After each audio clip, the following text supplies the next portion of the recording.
سلام بچه ها. چگونه به زبان انگلیسی بگوییم من خسته شدم یا من خسته بودم؟ طبق این قاعده‌ای که برای شما معرفی میکنم و شما با استفاده از این قاعده میتوانیم به شکل درست و دقیق جملات فارسی را به زبان انگلیسی بگوییم. من خسته شدم.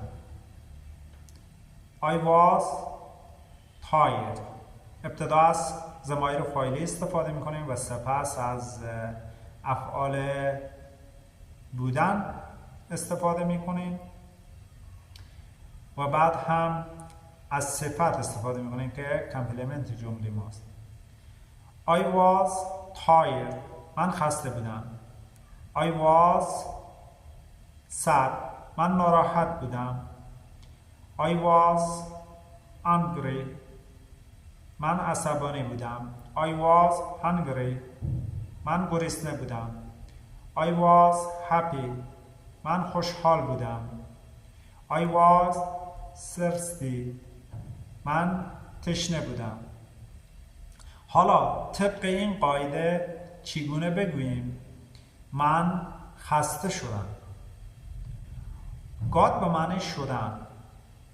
بعد از ضمایر فاعلی از کلمه got استفاده میکنیم، یعنی got را به جای was قرار میدیم. I got tired. من خسته شدم. I got angry. من عصبانی شدم. I got hungry. من گرسنه شدم. I got happy. من خوشحال شدم. I got sad.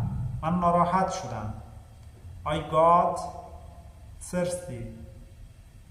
من تشنه شدم. برای حمایت از ما ویدیو را لایک کرده و در کامنت کلمه آموزش را ارسال کنید. Thank you.